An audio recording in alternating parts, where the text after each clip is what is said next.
Le Vélodrome national de Saint-Quentin-en-Yvelines qui peut accueillir jusqu'à 6000 spectateurs est le nouveau centre d'entraînement de l'équipe de France et le siège de la Fédération française de cyclisme à partir du 13 janvier. Il sera également ouvert à tous grâce à des activités variées. Présentation.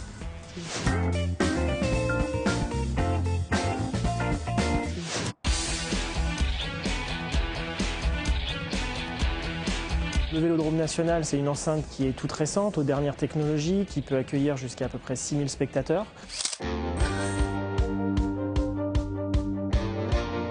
Déjà, rien que par ce gabarit, ça fait en soi une enceinte unique.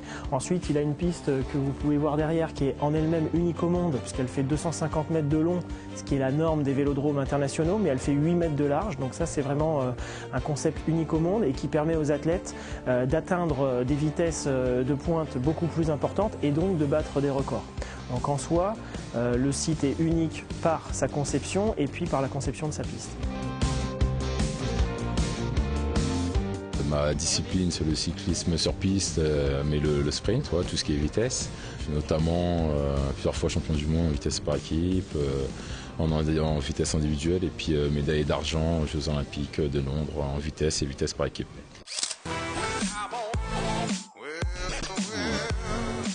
Qu'est-ce que vous pensez de ce Vélodrome national là? Vous venez de le tester? J'en pense que du bien, ça fait plaisir de rouler sur un vélodrome comme ça. Vous ne sentez pas de changement, c'est fluide, tout est fluide, vous évoluez sur la piste facilement, en haut comme en bas, vous n'avez pas peur des descentes, de monter, des fois il y a toujours cette petite crainte, si vous descendez trop vite, vous montez trop haut, de chasser un peu de l'arrière. Là, non, c'est l'impression de rouler sur du plat tout simplement. Non, en tout cas c'est un très bel outil et voilà, les séances d'entraînement, on va pouvoir bien s'amuser tout en forçant.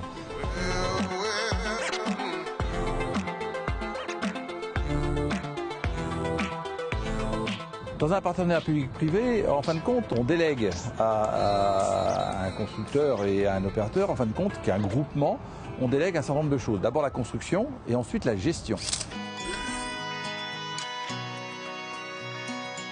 Le choix qu'on a fait dans cette démarche, c'est d'avoir une entité complète qui allait construire, mais aussi gérer. Donc il y a une vision, en fin de compte, du constructeur pour que la gestion soit optimum. Ça, c'était la première des démarches. Après, il était évident que dans ce partenariat, on devait retrouver des équilibres économiques. C'est vrai que ce partenariat public-privé, d'abord, il a été mûrement réfléchi par le comité de pilotage que je présidais, où il y avait élus, État, région, département. Ce partenariat a été équilibré, il a été cadré au niveau financier, ça n'a pas été facile tous les jours, mais aujourd'hui, nous n'avons pas dépensé un centime de plus qui était prévu. Et en plus, le travail qui a été fait tant avec Vélopolis, les équipes de Bouygues, mais aussi la Fédération française de cyclisme, a amené à ce qu'aujourd'hui, cet équipement soit opérationnel à la date prévue, c'est-à-dire le 13 décembre 2013. Je m'occupe en gestion de toute la filière BMX et donc sélectionneur de l'équipe de France. Pour nous, c'est un ensemble, c'est un complexe déjà qui est magnifique, tant dans l'infrastructure que pour l'accueil et le développement de la discipline qu'on peut y faire. Notamment, je parle du BMX. Donc la piste de BMX, le fait qu'elle soit couverte, ça permettra de rouler en permanence dessus.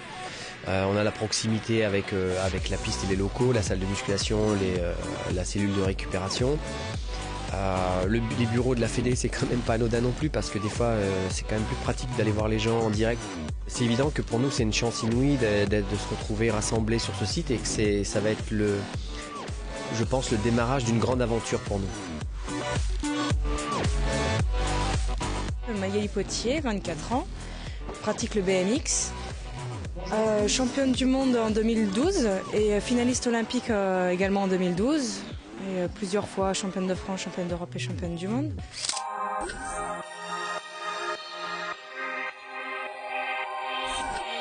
Je pense que c'est vraiment une superbe structure qui permet de réunir tous les pistards, les routards et les BMX ensemble, de créer une nouvelle dynamique, une émulation de groupe.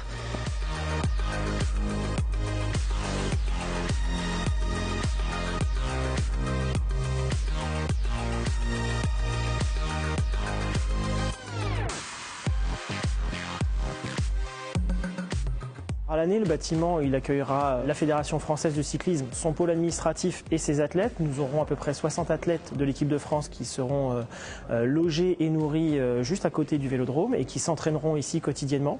Et puis la complexité du bâtiment et son caractère encore une fois unique est que ce bâtiment est ouvert au grand public, donc quotidiennement, 7 jours sur 7, le grand public peut avoir accès à la piste des professionnels, bien entendu selon des créneaux de disponibilité un petit peu particuliers, mais peut aussi venir faire du BMX, du badminton, du fitness et d'autres types d'activités sportives ouvertes à tous. Et notre objectif en tant qu'exploitant, il est d'inscrire pleinement le Vélodrome au sein du territoire et que chaque habitant ou salarié du territoire puisse s'approprier.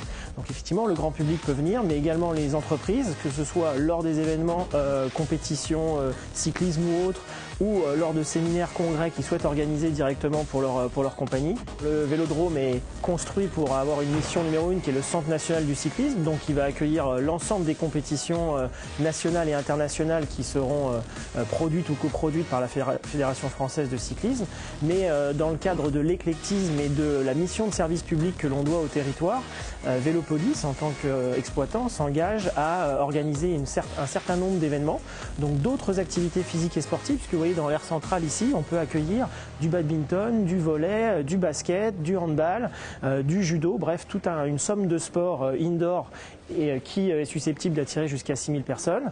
Et puis après, sur le volet culturel, nous avons prévu d'organiser quelques concerts, des spectacles comiques, bref, tout un éclectisme de programmation de façon à ce que chacun puisse au moins une fois dans l'année venir découvrir un spectacle au Vélodrome. C'est évident que pour Saint-Quentin-en-Yvelines, pour le territoire, pour les entreprises, pour ses habitants, le Vélodrome va être une magnifique locomotive, une locomotive médiatique, mais aussi un lieu culturel qui va permettre à la population de pouvoir avoir sur place une salle qui est du niveau des Zéniths, c'est la deuxième salle d'Île-de-France, et le rayonnement de ce Vélodrome à l'international va profiter à l'image du territoire. La première grande date sera le 13 janvier, date d'ouverture au grand public pour les activités quotidiennes sportives. Le 1er et 2 février, à des portes ouvertes où seront présentées également des démonstrations de cyclisme sur piste avec l'équipe de France, mais aussi des autres activités sportives. Et là, ce sera gratuit et ouvert à tous. Prochaine date après, dès le 8 février, une compétition régionale et puis ensuite la plus grosse compétition qui arrive, le plus gros événement qui arrive tout de suite, c'est le 14 et 15 mars, Coupe de France de BMX. Voilà. Et puis ensuite nous aurons un championnat de France de BMX en juillet, une deuxième Coupe de France de BMX en octobre et un championnat de France sur piste. Plus beaucoup d'autres événements, parce qu'il y a aujourd'hui une trentaine d'événements qui sont déjà dans le pipe pour 2014. Et maintenant, vous en connaissez un rayon sur le vélo? Non. Et maintenant, les actus du mois.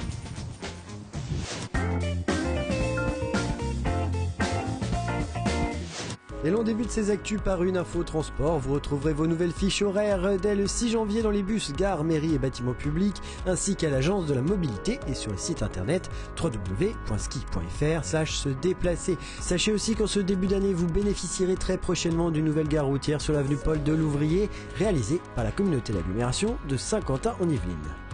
La communauté Laglo, la Kaski, continue sa lutte contre les plantes invasives et particulièrement contre la renouée du Japon qui malgré sa beauté est une vraie menace pour la biodiversité puisqu'elle dégrade les écosystèmes. Arrachage des plants, traitement phytosanitaire, fauchage répété, brûlage ou encore retrait des terres contaminées, bâchage et même injection à la seringue, oui, le service environnement et espace vert ne chôme pas.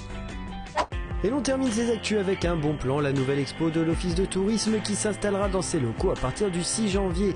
En retraçant l'histoire des eaux du château de Versailles, vous découvrirez comment le réseau d'étangs et rigoles de Saint-Quentin-en-Yvelines alimentait les bassins du fameux Roi Soleil. Et bien sûr, c'est gratuit.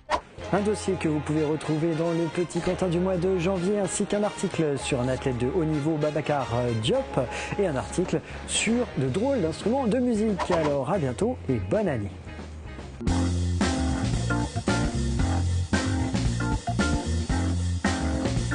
Ainsi qu'un article sur un athlète de haut niveau.